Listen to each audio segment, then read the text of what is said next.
Chers amis, Boker Tov et Chodesh Tov et Samer Lekol Am Israël. Nous sommes le mois de Rosh Chodesh Av, un mois ambigu, difficile, en espérant que Bezrat Hashem que le mois de Av devienne vite le premier mois de l'année juive le plus heureux du monde. Nous sommes le mercredi 19 Bezrat Hashem du mois de juillet, et pour ce premier shiur qui a été donc acheté, nous étudierons un sujet important, même si on a plusieurs cours donc à faire les uns après les autres aujourd'hui aussi, qui a été donc acheté par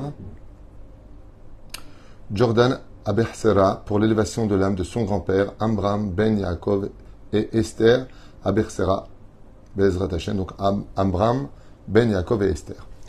Abersera Roach Hashem Tenahenu Began Eden Elion Vechol Ashorovim Imo Bichlal Arachamim Vasilichot Vechen Yiratzon Maramen Tiye Nishmatot Tzorach Chaim, que le mérite de cette étude Yalet Nishmatot pour le 7e jour Bezrat Hashem Ben Nachatu Beshalva, une grande consolation pour tous ceux qui l'ont connu Bezrat Hashem Idbarach. Avec sa permission, on rappellera l'âme l'élévation de l'âme de Gisèle Mazal Bat Sipora, Eliane Sassé Bat Echnina, Esther Bat Miriam, épouse Cohen, Salmon, Fredj Ben Fortuné, Patricia Arlet Bat Zera, Sonia René Bat Suzanne, Shoshana Bet Krief, ou l'élève Elfa Avdalim, pour une grande réfoua Shlema Achlama Meira, pour Atinoket, Sipora Bat Mazal, Anna El Narefanala, Shakadosh Hu Yitan La Briut, et An Arichut Yamim, Berat Shamaim,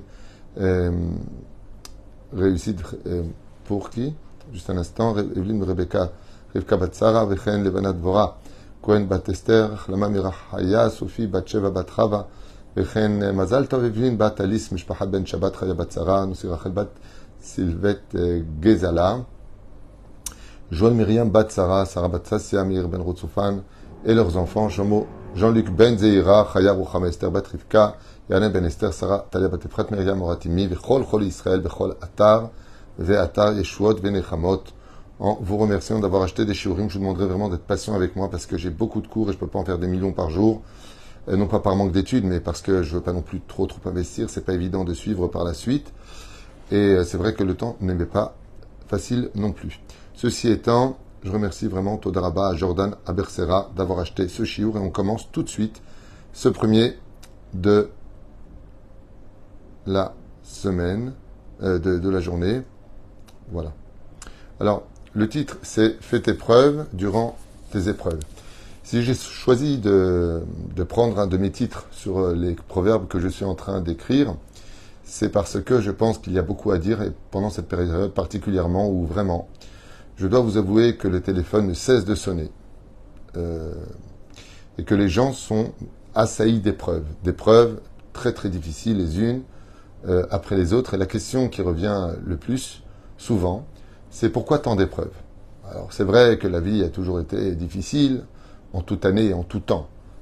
On a connu des moments encore beaucoup plus difficiles que ceux qu'on vit aujourd'hui à l'époque de la Shoah, mais c'est vrai qu'après la Shoah physique et psychologique, aujourd'hui on est mamache bombardé d'une Shoah terrible, d'individualisme et de colère, d'insultes. On est dans un monde très très difficile. Comme me l'a dit encore hier quelqu'un au téléphone, plus personne de la famille me parle, des deux côtés, les divorces, ça n'arrête pas. On peut constater qu'il y a de plus en plus de femmes aujourd'hui qui sont complètement perdues face à des situations de non-retour et qui se retrouvent après avoir investi une vie entière, avoir depuis le début fait confiance, se retrouvent trahis parce qu'en fin de compte, tout ne tenait que comme un château de cartes. C'est très difficile. Et on se demande quelque part, qu'est-ce que veut Akadosh Baruch Hu face à tout cela? C'est-à-dire, on se demande, qu'est-ce qu'on a fait de si grave face à tellement d'épreuves? Et on a vraiment dit à Hachem, mais pourquoi tout ça? Qu'est-ce qui se passe? Les enfants qui sont malades, les divorces, les insultes, financièrement, c'est une catastrophe pour beaucoup de gens. Donc, on a envie de lever les yeux vers le ciel et de lui dire, Lama. Beaucoup d'explications ont déjà été données sur une palette générale de nos chachamim, sur le pourquoi des épreuves. J'en ai fait même une série. Mais je voulais simplement vous dire que, même si je n'ai pas précisément de réponse pour chacun, pourquoi cette épreuve et à quoi elle est due, il y a quand même quelque chose à retenir qui est très très très connu dans le judaïsme, c'est « fais tes preuves durant les épreuves ». Comme vous le savez tous, quand vient une épreuve, on voudrait qu'elle cesse, alors que l'épreuve est venue nous changer. C'est-à-dire que l'épreuve nous demande de cesser quelque chose. Les épreuves, en général, quand elles tapent à la porte du cœur d'une personne, c'est pour lui dire « révise-toi ». Comme nous disent nos chachamim, quand quelque chose se met sur ton chemin pour t'empêcher d'évoluer sur un compartiment quelconque, eh bien, remets-toi en question.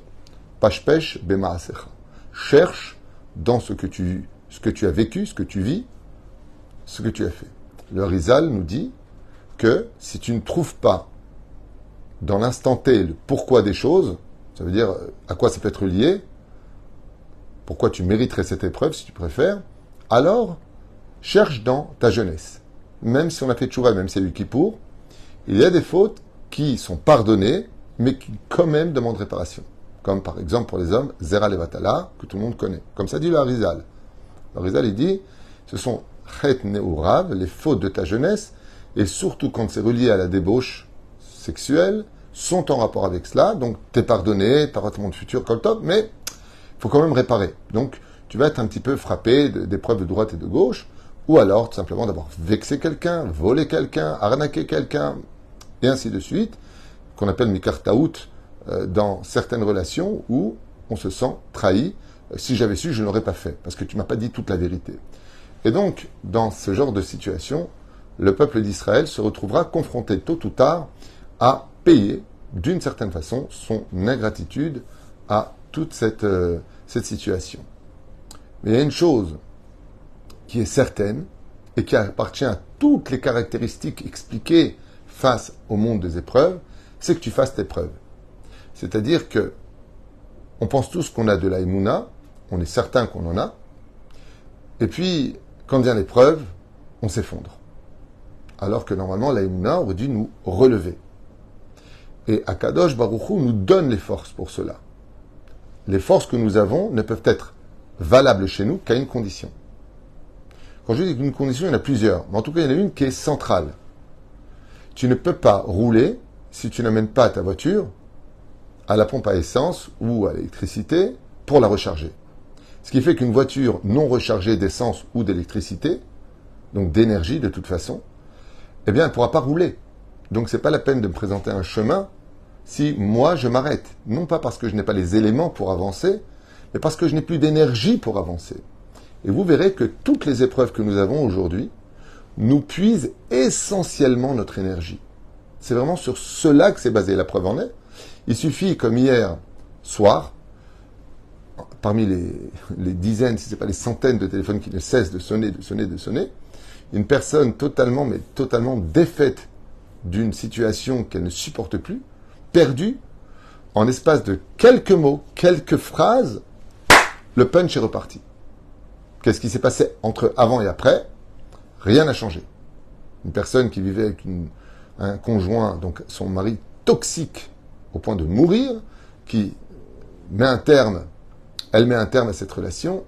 Maintenant, tu te retrouves avec des gosses, toute seule, et puis le syndrome de Stockholm, tu es encore attaché, ça te manque, tu manques d'amour, chantage affectif, un balagan, pas possible. Mais quand tu lèves les yeux, tu n'as personne devant toi. Et tu dois te battre, parce que les PN, ils vont pas te lâcher, jusqu'à la fin des fins. Donc, il faut une technique, il faut comprendre comment s'en sortir. Puis tu as le banquier après qui t'appelle, tu as des problèmes financiers, à part les problèmes de santé, et le manque parental des enfants qui ne comprennent pas pourquoi papa n'est pas à la maison. C'est trop d'épreuves. On ne sait même plus où se battre. Non seulement on n'a pas d'amour, non seulement on n'a pas avec qui parler. Les gens, de qui plus est, ne te comprennent même pas dans ce qui t'arrive parce qu'ils sont tellement eux-mêmes en difficulté qu'ils ne sont même pas présents pour te donner les bonnes réponses, si ce n'est que de toute façon, tu n'en as rien à faire de rien, vas-y, bats-toi. D'accord, mais je suis en train de t'expliquer que je n'ai pas la force de me battre. Donc, qu'est-ce que je peux faire si tu ne vas pas prendre à la pompe à essence des cours de Torah, des cours d'Emouna, des réflexions qui vont te remonter face à la réalité de ce monde. Et que oui, il y a un passage dans lequel tu peux aller. Oui, il y a un moment où il faudra que Bémet, tu te ressources pour pouvoir y arriver.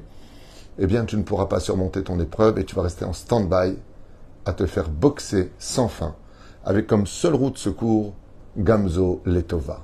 Ça veut dire que, en fin de compte, je paye mes fautes, je n'ai que ce que je mérite, et on rentre dans la fatalité et la défaite de l'opposé de ce que voulait Hachem. Relève-toi, bats-toi, avance. J'en ai pas la force. Alors étudie la Torah. Chers amis, j'aimerais vous dire quelque chose. C'est vrai que le Beth Amikdash a été détruit à cause du Lachon Hara. C'est vrai. À cause de la haine gratuite. C'est vrai. Mais quand on pose la question à la Gemara, elle te dit, parce qu'on manquait de Torah.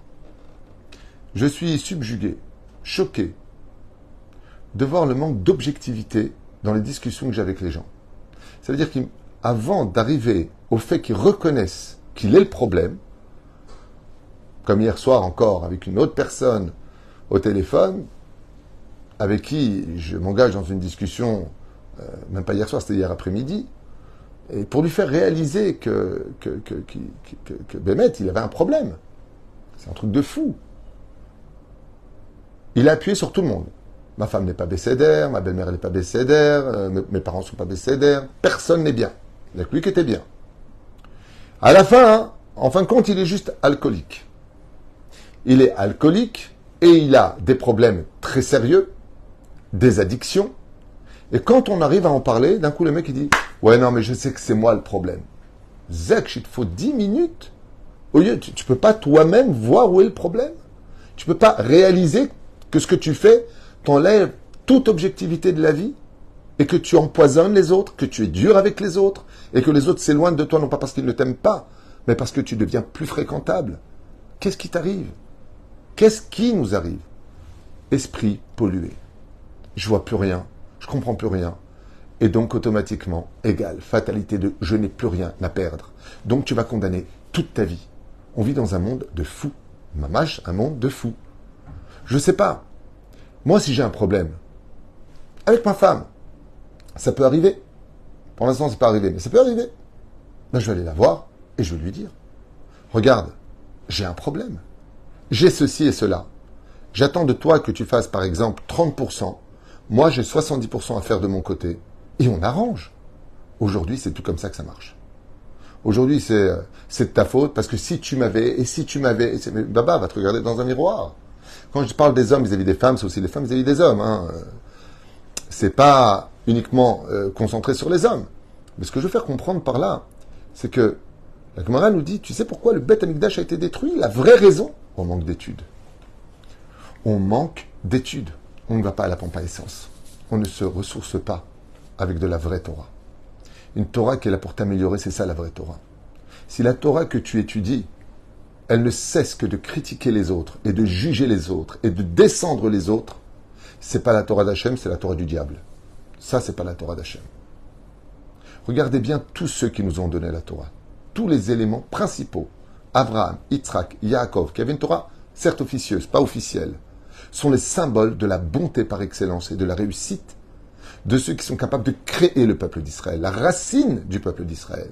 Quand on va chez Moshe et Aaron, Moshe, défenseur du peuple d'Israël, quand on voit Aaron, Oev Shalom Verodev Shalom, regardez bien tous les acteurs de notre Bible, ce ne sont que des gens qui sont venus remonter le peuple d'Israël. C'est de cette Torah-là qu'il faut l'étudier. La Torah du Kavsrout, la Torah de l'objectivité, la Torah de l'honnêteté, la Torah de si tu as un problème, dites j'ai un problème. C'est pas honteux d'avoir un problème tant que tu vis dans l'honnêteté de ton problème. Comme je l'ai souvent expliqué, et je le redis encore aujourd'hui, d'avoir des problèmes, qu'ils soient pathologiques, pathétiques ou même antisociaux, c'est pas un problème. On n'est pas parfait. Là où ton problème devient un très sérieux problème, c'est quand tu l'ignores et que tu reposes tes problèmes sur l'autre. C'est là que commence la réalité du problème. Et alors à ce moment-là, on se retourne vers Dieu en disant « Mais pourquoi j'ai tellement de problèmes ?» Et Dieu te répond « Parce que vous avez créé ces problèmes. » Waouh! Nous avons créé ces problèmes, mais qu'est-ce que j'ai fait? S'il y avait plus de Torah, plus d'amour, qui t'a permis de dire du Lachon Hara? Combien tu en as dit? Qui te permet de parler mal de l'un et de l'autre? Combien on en fait? Qui t'a permis de sortir impudique? Pour les hommes comme pour les femmes. Qui t'a dit de regarder ce que tu regardes sur ton portable? Qui t'a dit de ne pas manger cachère comme il le fallait? Alors, quand on a des problèmes, nous, les humains, on les justifie en disant « Oh, ça va, tu me saoules, bon, ben là, j'ai pas envie. » Mais de l'autre côté, n'oublions pas que l'heure passe. Et que chaque moment qui passe, est calculé, prescrit, pour un moment de ta naissance et pour le moment de ton départ. Et que quand nous sommes en défaillance vis-à-vis de la Torah et des mitzvot, on a toujours des circonstances atténuantes. Ouais, j'en ai marre, ça me saoule. Hop. Bah oui, ça me saoule. Ça m'énerve. Ça, je ne veux pas. Bon, c'est pas tellement grave. C'est bizarre. Mais dans le monde d'en haut, quand tu viens que tu parles du mal de l'un ou de l'autre, sache que c'est des anges que tu crées. Des anges accusateurs. Et ces anges-là, eux, tu peux pas les ignorer en disant bon, c'est pas grave. Alors ils redescendent. Et qu'est-ce qu'ils font? Ils te couvrent la vue de toute objectivité. Tu perds la vue. Comme je vous l'ai souvent dit, et je l'ai écrit dans mon livre des Proverbes qui sortira bientôt si Dieu veut, j'espère que j'y arriverai parce que je n'ai même pas le temps de l'écrire à la limite. Je suis franc avec vous, le temps m'est très difficile. Eh bien, on se demande si Dieu nous a abandonnés alors qu'en réalité on l'a juste nous perdu de vue. Pourquoi on l'a perdu de vue? Pourquoi j'ai écrit ça? Ne pense pas que Dieu t'a abandonné, c'est juste toi qui l'as perdu de vue. Vous savez pourquoi? Parce qu'on a tellement de clipotes devant les yeux. C'est le cours que j'avais fait à Marseille.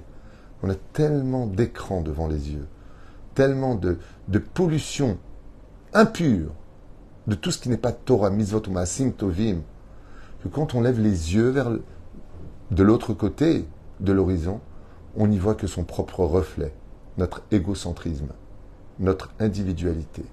On est complètement, mais complètement à l'opposé de l'empathie. Pourquoi? Parce qu'on manque de Torah. Et toute la Torah, qu'est-ce qu'elle te dit? C'est l'empathie. Vous savez que on attend la reconstruction du Beth Amikdash. Si je devais définir en une seule phrase, qu'est-ce que le Beth Amikdash? Réponse, la maison de la réunification. Shalosh Regalim, on montait tous au Beth Amikdash. On allait au Beth Amikdash. Et qu'est-ce qui se passait? On laissait de la place pour l'autre. C'est ce que nous dit la Mishnah. Asara Nissim Nit'asu Lavotenu Beth Amikdash. 10 miracles avaient lieu, dit la Mishnah dans Masechet Avot, au Beth Amikdash. On rentrait tous à l'intérieur d'une cour qui était petite. Tout le peuple d'Israël. C'est impossible.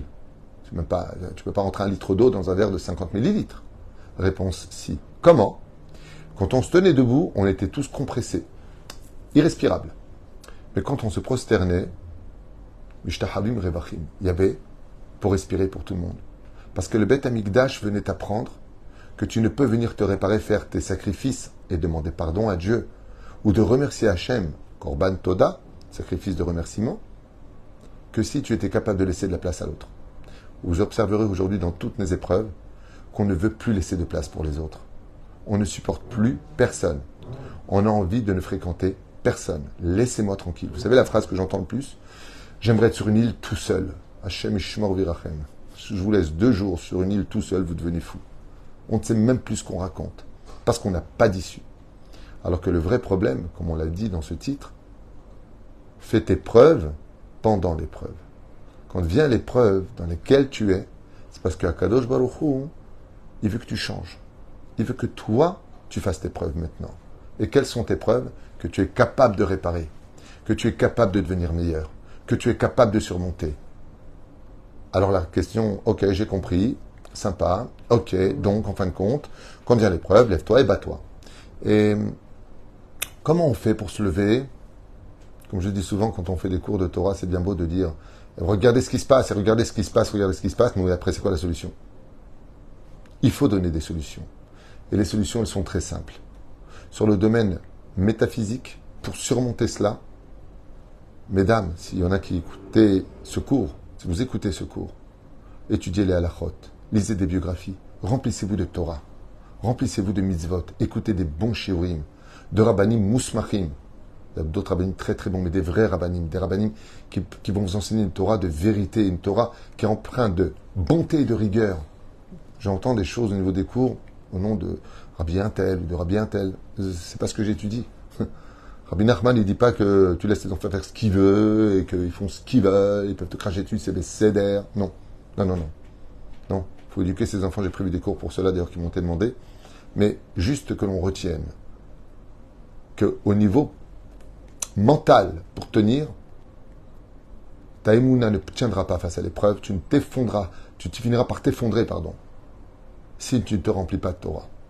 si ton esprit est constamment empreint de séries télévisées, alors tu pollueras ton esprit. Parce qu'en fin de compte, tu t'oublies. Pour oublier l'épreuve qui est venue taper à la porte pour que tu la surmontes en faisant tes preuves. Alors c'est vrai qu'on a besoin de respirer. C'est vrai qu'on a besoin de prendre du recul. Mais sachez une chose, je vous l'ai dit par amour. Sans Torah, tu ne peux pas t'en sortir. Si, tu peux t'en sortir. Tout détruire constamment, essayer de reconstruire pour tout détruire et reconstruire. Mais il faut la partager à deux, cette Torah-là. Parce que pour regarder son conjoint, ses enfants, la société dans laquelle on vit, du bon côté, si tu n'as pas d'essence dans la tête, si tu n'as pas compris les choses dans ce monde, qu'il y a un chef d'orchestre derrière tout cela, que ce sont des mises en scène pour voir qui tu es toi dans ta vie aujourd'hui, alors tu vas t'effondrer tôt ou tard. Et au niveau maintenant physique, comment on peut surmonter les épreuves?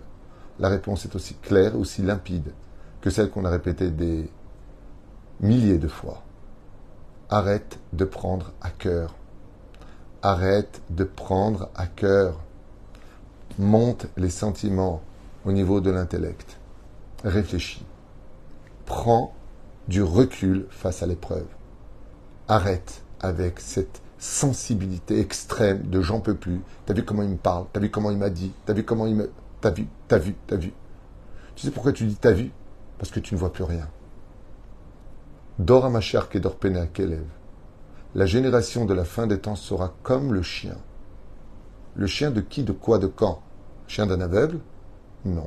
Un chien d'attaque. On sera sur l'offensive à la fin des temps. Vous vous rendez compte que des gens se poignardent parce qu'il lui a klaxonné, parce qu'il a pris sa place de parking? Il perd la vie. Ça s'est passé à Tel Aviv. Un homme de 43 ans, père de 3 enfants, a perdu la vie sur un parking parce qu'il a fait une marche arrière sur un parking qui ne lui appartenait pas selon l'autre. Coup de couteau et il perd la vie. Moi, je vous posais une question. Cet homme qui l'a poignardé, ok? Pourquoi il l'a fait d'après vous? Vous savez qu'il a regretté son geste fortement. Il a honte de lui. Il a pris perpète. Il a raté toute sa vie entre 4 murs. Vous savez pourquoi? Parce que pendant ce moment-là précis, il a pris à cœur. Tu me cherches, tu me trouves. Égal bagarre. Mais s'il avait pris avec l'intellect, il lui aurait parlé. Et maximum, il lui aurait pas donné la place. Mais sans s'insulter. Soit au-dessus du problème. Vous savez pourquoi notre cerveau est au-dessus de tous les étages de notre corps? Chaque compartiment de notre corps est composé de membres. Le cerveau est complètement au-dessus de tous. Après le cerveau, il y a la boîte crânienne et c'est tout. Tout simplement pour te dire que si tu veux voir les choses au plus haut, Chacham Enav Berosho. Le Chacham, le sage, c'est celui qui a les yeux dans le cerveau. Chacham Enav Berosho. C'est dans sa tête. Ça veut dire quoi? Ça veut dire qu'il va analyser le problème sans sensibilité, sans sentiment, à froid. Si on réagissait comme cela, en remplissant notre cœur, au lieu de le remplir de colère et de sensibilité et de j'en ai marre, on le remplissait simplement de Torah. Et si notre cerveau, lui par contre, restait analytique avec les armes que Dieu nous a données dans ce monde, vous verrez que les problèmes seraient beaucoup moins importants que la dimension que nous-mêmes, nous leur avons donnée avec notre vision des choses. Parce que la vision des choses, dans l'objectivité absolue du problème, elle va prendre la proportion que tu vas lui donner. Prenons le cas. Nous venons de faire un chiour. Et je vous mets à l'épreuve en vous disant, aujourd'hui, par exemple, Dieu va vous mettre à l'épreuve sur tel et tel sujet. Et imaginez que je sois du niveau de vous dire quelle est l'épreuve que vous allez subir. Et que du ciel, on va voir quelle va être votre réaction. Ok, vous attendez, et boum, l'épreuve arrive, telle que je vous l'avais dit. Comment vous allez prendre cette épreuve? Bizarrement, avec sourire. Et vous savez pourquoi? Parce que je vous ai prévenu que c'était une épreuve qui arrivait. Et que Dieu veut voir comment vous allez réagir. Vous savez pourquoi vous allez réussir cette épreuve? Parce que votre intellect est au rendez-vous. Mais si par contre, cet intellect n'est pas au rendez-vous, et que mon cœur qui bat dans la poitrine n'est pas là que simplement pour irriguer le sang dans tous mes membres, mais pour être dans la sensibilité de qui c'est qui me regarde, qui c'est qui m'a parlé. On rentre dans une espèce de paranoïa. c'est pas la maladie elle-même dont je parle. Une sorte de paranoïa. C'est-à-dire qu'on est tellement mal qu'on veut même pas que le regard de l'autre passe sur nous. Pas nous regarde, passe sur nous. Aujourd'hui, dès qu'il y a des problèmes, c'est un truc de fou ce que je vais vous dire. Mais ce que j'entends, c'est dans tous les pays. Je crois que j'ai la Inara, on m'a fait de la sorcellerie. Non, peut-être que tu as un problème. Peut-être que c'est vrai, hein, attention. 99% des gens meurent de la Inara. C'est vrai que c'est marqué. Mais peut-être que le problème, c'est pas que tu as été ensorcelé. Peut-être que tu vis dans un monde qui est tellement pollué. Et ça aussi, c'est de la sorcellerie. Parce que Akadosh Baruch Hu est là. Et il t'aime. Et il te protège. Mais est-ce que toi, tu te protèges? Est-ce que toi, tu t'aimes? Est-ce que toi, tu te considères quelque part? Est-ce que toi, tu ne penses pas que tu vaudrais mieux? Comme hier soir, j'ai écrit un message à mon ami et je lui ai dit, tu sais, tu dois réaliser un jour que tu vaux mieux que d'être un vendeur de lunettes. Il a un très beau métier et je souhaite tous les bonheurs du monde. Je l'aime énormément. Il vend des lunettes. C'est un ami à moi. Mais je lui ai quand même écrit quelque chose que je pense très sincèrement. Il m'a dit qu'il avait un peu de temps de libre. Alors je lui ai dit, alors va étudier un peu la Torah. Si tu as du temps de libre, donne-le à la Torah. Parce que tu vaux mieux que d'être un vendeur de lunettes. Ça ne veut pas dire que laisse tomber ton métier. Mais ça veut dire que en réalité, tu pourrais beaucoup voir le monde sous sa splendeur si tu avais les lunettes de Dieu sur toi et non pas les lunettes de la vie commune que chacun connaissons. La paire de lunettes.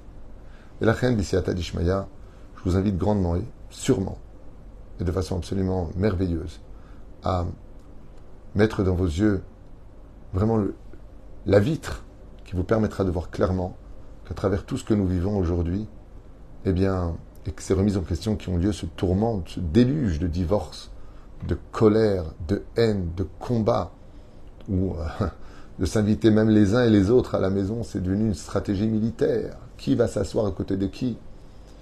Et jusqu'à aujourd'hui, on va encore une fois jeûner à Tisha B'Av.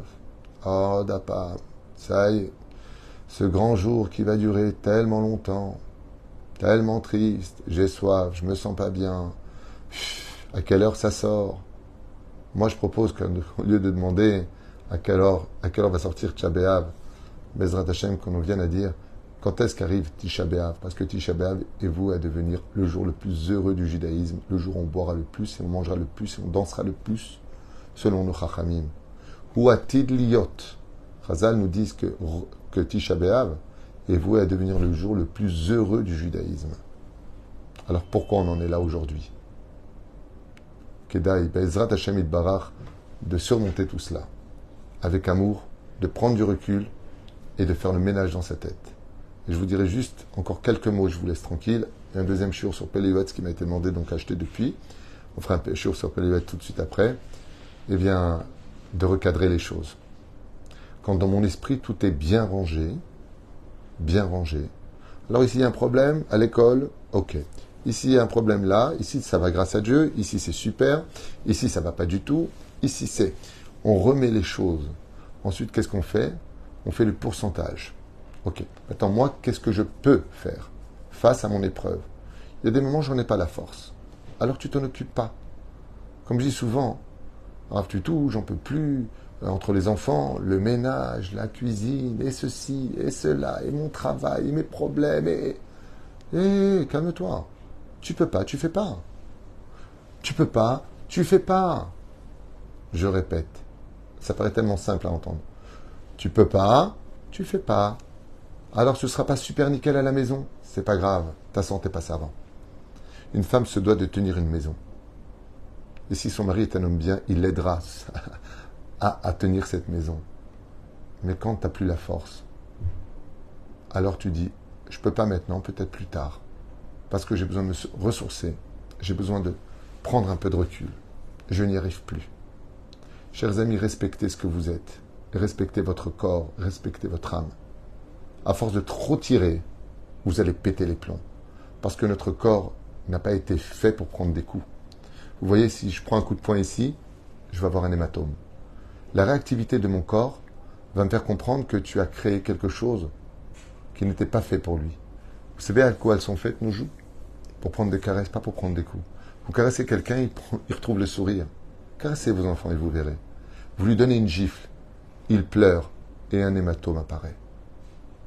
Je suis choqué, je vous dis franchement, Bémet, de voir sur les réseaux sociaux que quand il y a 50 millions de vues, 300 millions de vues, je parle vraiment de buzz qui sont énormes, c'est parce qu'un homme s'est fait filmer en train de se faire dévorer par un crocodile, parce que des combats terribles sur le ring ont lieu, et le plus dramatique de l'histoire, vous n'allez pas me croire, ce que je vais vous dire, ça paraît complètement absurde.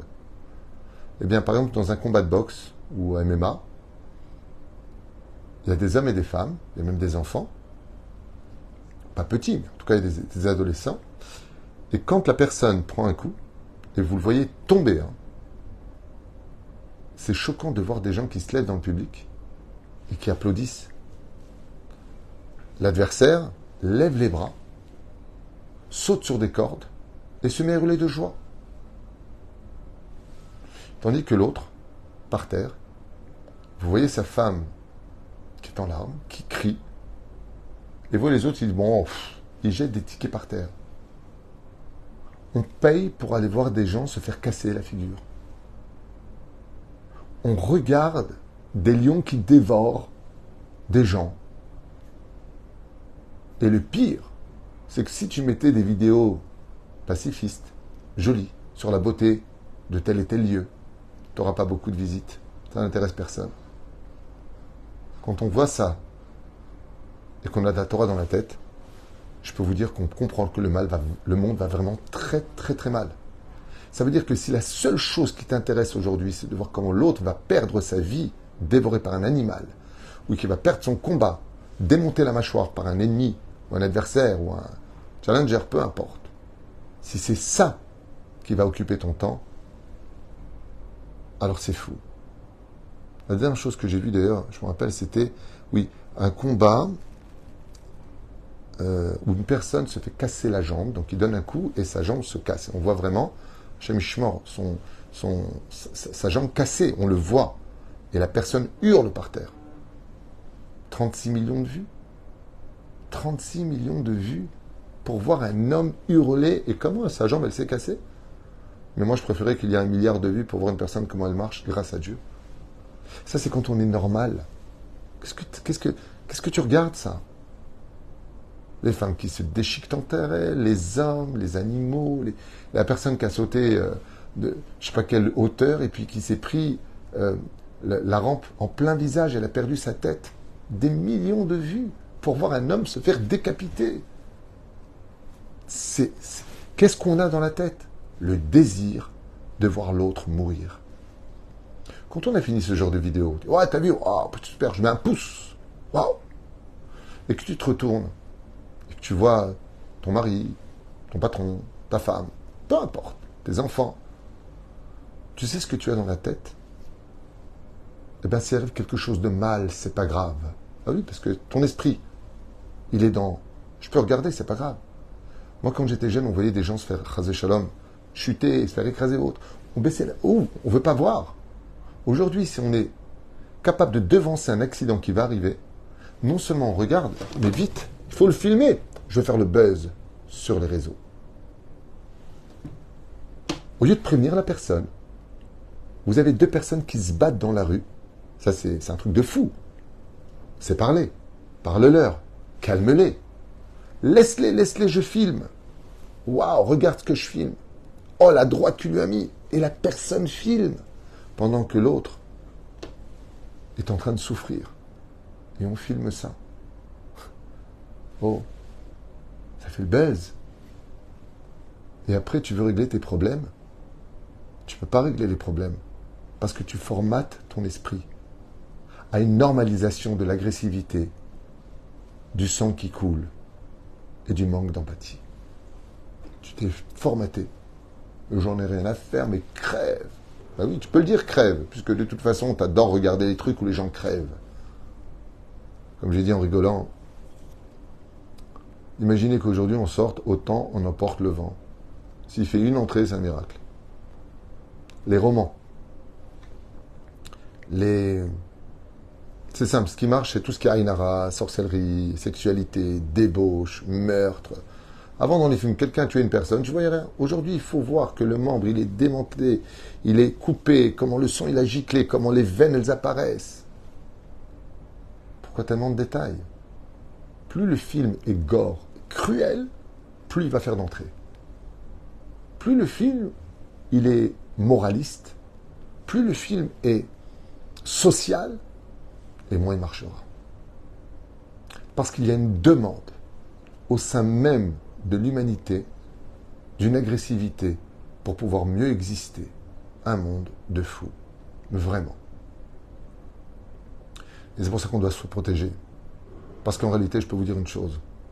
Les épreuves de Dieu sont beaucoup moins dures que les épreuves que nous-mêmes nous infligeons les uns aux autres. Le libre arbitre de l'homme n'est pas annihilé. Des fois, on dit, mais pourquoi je subis une telle épreuve? Tout vient d'Hachem. Non. Si ton mari étudiait plus une vraie Torah, si vous aviez un rave comme le demande la Torah, c'est les harav. Si vous aviez un peu plus de gdusha à la maison, s'il y avait un peu plus de sainteté, qui t'a permis de parler mal? Qui t'a permis d'insulter? Qui t'a permis de dire du lachon hara? Qui t'a permis de critiquer les uns et les autres? Tout ça, c'est anti-Torah. Donc ne t'étonne pas que quand toi tu parles de l'un et de l'autre, ta pollution va aller aussi chez l'autre. Donc automatiquement, tu vas être aussi critiqué. Donc c'est chacun chez soi. Donc va crever. Donc, comment on est dans sa vie? Hier, j'ai fait un cours, je trouve extraordinaire. Moi, je pense que le cours est bien. C'est pas de moi. Moi, j'ai rien de personnel, de bon à donner. Je transmets. Mais sur l'oticom et l'otitor, tu ne te vengeras pas et tu ne tiendras pas rigueur. Rancœur, pardon. Rancune. Eh bien, combien il est juste ce cours? Tu vis dans la rancune parce que toi-même tu as un mal de vivre. Et celui qui vit dans la rancune, vous verrez qu'il vivra mal toute sa vie. Quand tu en veux à quelqu'un, tu le vis mal. Tu vas te gâcher des moments de bonheur parce que tu es trop occupé à te venger de l'autre. Il faut vraiment avoir un esprit très pollué pour être capable d'arrêter le temps de la vengeance au lieu de profiter du temps de l'avenir. C'est dommage pour nous. C'est dommage pour la société. C'est dommage pour l'éducation. Mais c'est surtout dommage pour le peuple d'Israël. Israël, sans Torah, descend au niveau des nations, malgré son âme pure. Mais il faut savoir quelque chose. Ça ne veut pas dire qu'on est comme les nations, on descend au niveau des nations. Si on prend les choses avec esprit pur, et on dit maintenant j'ai une tête sur les épaules, on obtient les lettres du mot Israël. Israël, ce sont les lettres en hébreu du mot Li, Roche. Moi, j'ai ma tête. Li, Roche. Resh, Aleph, Shin, Li, Lamed, Yud. Ensemble, c'est les lettres du mot Israël. En d'autres termes, la Torah nous dit, si tu veux surmonter les épreuves, garde bien ta tête sur tes épaules. Et tu finiras pas par dire à la fin, je ne sais plus où j'en suis. Parce que quand on a la tête sur les épaules, on sait toujours où on en est et on comprend pourquoi on en est là.